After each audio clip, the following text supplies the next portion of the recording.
जय भीम, नमो बुद्धा। साथियों, आज का पाठ है राज चिकित्सक जीवक की धम्म दीक्षा। बहुत ही छोटा सा पाठ है। तो यह पाठ इस प्रकार है कि जीवक राजगृह की एक वैश्या सालवती का पुत्र था।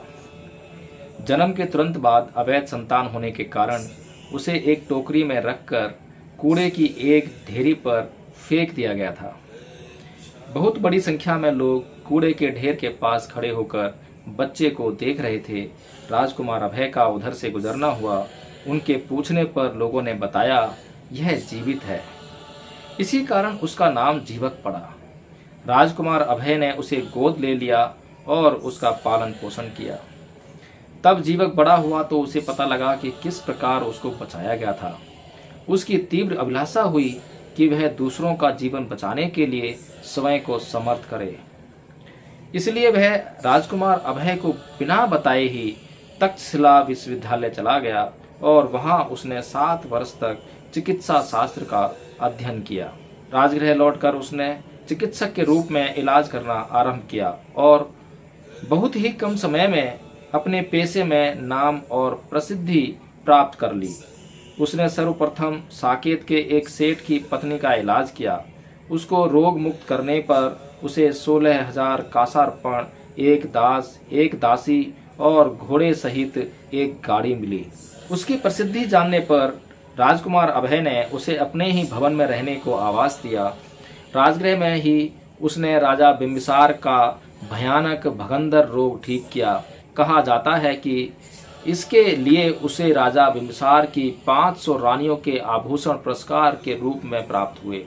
जीवक की अन्य उल्लेखनीय चिकित्साओं में उसकी एक वह शल्य चिकित्सा थी जो उसने राजगृह के एक सेठ की खोपड़ी पर की थी और दूसरी बनारस के उस श्रेष्ठी पुत्र की जो अंतड़ियों के भयानक रोग से पीड़ित था। जीवक को राजा तथा उनकी रानियों का राज चिकित्सक नियुक्त किया गया, लेकिन जीवक की तथागत के प्रति बहुत आसक्ति एवं श्रद्धा थी। परिणाम स्वरूप वह बुद्ध और संघ के भी चिकित्सक बने। वह तथागत के उपासक बन गए। बुद्ध ने उन्हें भिक्खु नहीं बनाया क्योंकि वह चाहते थे कि वह स्वतंत्र रहकर चिकित्सा द्वारा रोगियों और आहतों की सेवा करते रहें। जब महाराजा बिंबिसार की मृत्यु हो गई तो जीवक उनके पुत्र अजातशत्रु के भी चिकित्सक बने रहे और पितृ हत्या का अपराध करने वाले अजातशत्रु को बुद्ध के पास लाने में भी मुख्य भूमिका उन्हीं की रही। तो साथियों, इस प्रकार से यह पाठ था जो कि शल्य चिकित्सक आज की भाषा में सर्जन कहते हैं। और हमारे प्रधानमंत्री जी जो विदेशों में जाकर भारत की बड़ी बेइज्जती करवाते हैं, यह कहकर कि सबसे पहली जो चिकित्सा शल्य चिकित्सा दुनिया में कहीं हुई तो वो भारत में हुई। और वो शल्य चिकित्सा कैसी थी उसको बताने से भी वो गुरेज नहीं करते हैं। प्रधानमंत्री जी अमेरिका में गए तो उन्होंने ये दावा किया कि दुनिया की सबसे पहली शल्य चिकित्सा उनके यहाँ हुई, यानी कि एक जो ऑपरेशन जो है उनके देश में हुआ। और वो कौन सा ऑपरेशन था? वह था एक आदमी की गर्दन को काट कर उस पर हाथी की गर्दन को फिट करने की चिकित्सा। अब क्या बताएं, मतलब क्या हुआ होगा वहाँ, पता नहीं अमेरिका वालों को समझ में आया कि नहीं आया कि प्रधानमंत्री मोदी ने उनको क्या कहा है। अगर समझ में आया होगा तो वो क्या सोच रहे होंगे, पता नहीं कौन कौन सी बातें सोच रहे होंगे। लेकिन यहाँ पर जो बुद्ध ने जिस जीवक की बात की है वो भी एक सर्जन है और वो खोपड़ी की चिकित्सा कर रहा है, कभी भगंदर के रोग की चिकित्सा कर रहा है, वो नाना प्रकार के रोगों की चिकित्सा कर रहा है। और वह उन सभी रोगों की चिकित्सा करता है जो मनुष्यों को होते हैं या किन्हीं जीवों को होते हैं। लेकिन वो ऐसी कोई चिकित्सा नहीं करता है जैसे कि प्रधानमंत्री मोदी जी बखान करते हैं। अब क्योंकि उनकी जो प्रॉब्लम है वो ये है कि हर बात में एक तो हर चीज़ उनको हिंदुत्व में चाहिए कि हर एक चीज़ का संबंध हिंदुत्व से होना चाहिए। जैसे कि योग, अब योग ऐसी विद्या है जो हर किसी के लिए उपलब्ध होनी चाहिए, लेकिन उन जब तक उसमें हिंदुत्व का टेस्ट या हिंदुत्व का उसमें रस या घुट्टी ना मिला दें तब तक उनको चैन नहीं पड़ता। इसी प्रकार हर एक चीज को, चाहे वो मेडिकल साइंस हो, चाहे वो योग हो, चाहे वो कोई और क्या नाम है इन्वेंशन हो, हर चीज में, जैसे कि विमान के बारे में भी कहते हैं कि आजकल क्या विमान बन रहे हैं, कुछ भी नहीं। हमारे यहाँ तो बहुत पहले ही विमान उड़ना शुरू हो गए थे, और जो महाराज राम थे वो तो श्रीलंका से विमान में बैठकर ही आए थे। उस समय हमारे पुरखों ने विमान बना लिए थे। लेकिन समस्या ये है कि आपके पुरखों ने इतने सालों पहले एक आदमी की गर्दन को काट कर उस पर हाथी गर्दन तो लगा दी, अब क्यों नहीं लगा पा रहे? अब भी हाथियों, आप भी ऐसे गणेश जो है आप पैदा करो, अब भी लोगों की गर्दन काटो और उस पर हाथी गर्दन फिट करो, पता नहीं कितने गणेश हाथ पैदा हो जाएंगे। समझ से बाहर बात है। कुछ लोग चमत्कार कहते हैं, कुछ लोग चिकित्सा बोलते हैं, मतलब अंट संट कुछ भी मतलब बोल दो और लोग यकीन कर लेते हैं। इसी को मानने वाली संस्कृति कहते हैं। तो बुद्ध ने किसी भी प्रकार की बात को मानने से सर्वथा इंकार किया है। मानने में अगर जानना नहीं है, अगर आपने जाना ही नहीं है और केवल मान रहे हैं, तो आपके लिए बड़ी समस्या उत्पन्न होने वाली है। अब उन तमाम समस्याओं को जो कि आपके मानने से उत्पन्न हो रही हैं, तो आपको चाहिए कि उसके भीतर जाके आप पहले जान लो और लोगों को बताओ ये बातें जो है। क्योंकि बहुत सारी बातें हम ऐसी मान रहे हैं कि थोड़ी सी बुद्धि लगा लें तो हम जान सकते हैं। जैसे कि किसी भी हाथी की सवारी कोई चूहा हो सकता है क्या? ये कोई भी आदमी जब आप बताओगे, बहुत से लोग पता ही नहीं है, बहुत से लोग बस पंडित जी ने बोल दिया या किताब में लिखा है, क्योंकि धर्म की किताब है उसमें लिखा हुआ है, पंडित जी ने पढ़ के बता दिया और लोग माने जा रहे हैं। क्योंकि अब ईश्वर पर सवाल करना भी मना कर रखा है कि ईश्वर के अस्तित्व पर, ईश्वर की बातों पर, धर्म की किताबों पर बिल्कुल भी सवाल नहीं करना। ये तो पूजा की किताबें हैं, इन्हें तो पूजा करनी है, इनकी आरती करनी है इनकी।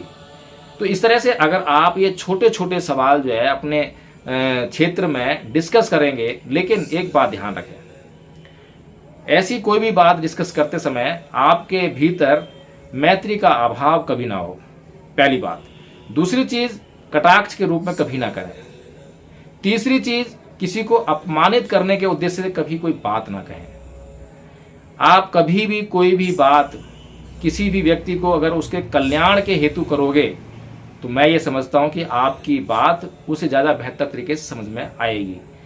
यह संभावना बिल्कुल भी नहीं है कि आप जिसको समझाएंगे उसको समझ में आ ही जाएगी, या इस संसार का हर एक व्यक्ति आपकी बात को समझ लेगा।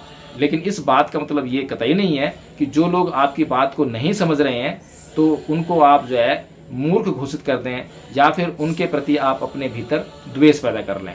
आपको समता में रहना है। आपकी कोई बात स्वीकार कर ले तो अच्छी बात है, उसका ही कल्याण होने वाला है। नहीं तो आपके पास तो बात है ही, अपना तो कल्याण कीजिए। लेकिन यदि आप एडामेंट हो जाएंगे कि नहीं मेरी बात अच्छी है और मेरी बात को आपको स्वीकार करना ही चाहिए, तो फिर आपका धर्म धर्म नहीं रहेगा, तो आपका धर्म संप्रदाय बन जाएगा।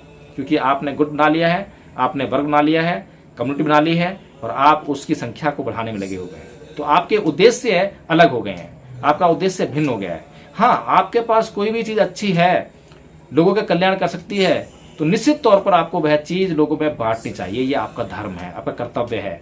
लेकिन अगर लोग लेने से इनकार करें तो आप जबरदस्ती नहीं कर सकते। बाबा साहेब का उदाहरण तो बिल्कुल जीता जाता उदाहरण है। लोग आज के युग में गांधी का उदाहरण देते हैं अहिंसा के तौर पर, कि गांधी ने इस संसार को अहिंसा का पाठ आधुनिक युग में सिखाया।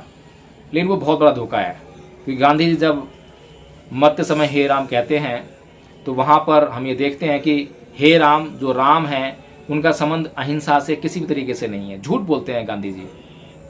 क्या बाबा साहेब डॉक्टर भीमराव अंबेडकर ने कभी अपने जीवन में कोई कार्य हिंसा से किया? क्या उनके आंदोलन अहिंसात्मक नहीं थे? लेकिन जिस बात का प्रचार होता है उसी बात को लोग पहचानते हैं, समझते हैं। बाबा साहेब डॉक्टर भीमराव अंबेडकर के साथ में जो घटनाएं घटी, जितने क्रोधपूर्ण व्यवहार उनके साथ में लोगों ने किया, जितना अपमान बाबा साहेब का किया, उतना अपमान कभी भी गांधी जी को झेलने को नहीं मिला। अगर उसका आधा अपमान भी गांधी जी झेल लेते तब उनकी अहिंसा का पता लगता है कि कितने अहिंसात्मक हैं। लेकिन वही बात है कि जिस बात का प्रचार हो जाएगा वही बात ठीक हो जाएगी। बाबा साहेब डॉक्टर भीमराव अंबेडकर ने जितने भी उनके ऊपर जो है हमले हुए, उनका अपमान हुआ, उनके साथ में क्रोध का बर्ताव हुआ, कभी भी किसी के प्रति द्वेष नहीं रखा, कभी प्रतिशोध नहीं लिया, कभी भी बदले की भावना नहीं रखी। और बुद्ध का धर्म उन्होंने 1956 में अपनाया, लेकिन बुद्ध की बातों को वे पहले से ही अपनाते आए हैं। उदाहरण के लिए बुद्ध ने कहा कि अकोछी मंग अवधि मंग अजीनी मंग अहासी में ये चैतंग उपनहंती वेरंग तेसंग न सम्मति, यानी कि उसने मुझे मारा, उसने मुझे डांटा, उसने मेरा सब कुछ छीन लिया, उसने मुझे लूट लिया।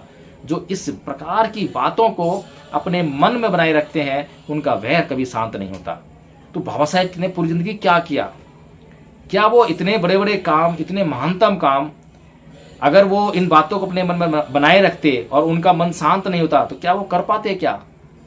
तो सोचने वाली बात है। गांधी जी उस शख्सियत के सामने कुछ भी नहीं है। लेकिन मैं ये द्वेष की भावना से नहीं कह रहा हूं, मैं समझदारी की और जानकारी की भावना से कह रहा हूं। इसलिए हमें इन बातों को समझना चाहिए, और हम कभी भी किसी को भी कुछ भी दें तो उसके भीतर जो है सिर्फ और सिर्फ उसके कल्याण की भावना होगी तो वह लेगा। और कल्याण है ही नहीं उसका, उसको समझ में नहीं आ रहा उसका कल्याण किस प्रकार से, हम समझा नहीं पा रहे हैं तो किस प्रकार से लेगा। इसीलिए हमें अडामेंट नहीं होना है, हमें बहुत लचीला रहकर और बहुत ज्यादा धार्मिक होकर सांप्रदायिक बिल्कुल नहीं होना है, सांप्रदायिकता को अपने भीतर आने भी नहीं देना है। इस बात का ध्यान रखें, तभी हम धर्म का प्रचार और प्रसार कर पाएंगे। जय भीम, नमो बुद्धाय साथियों।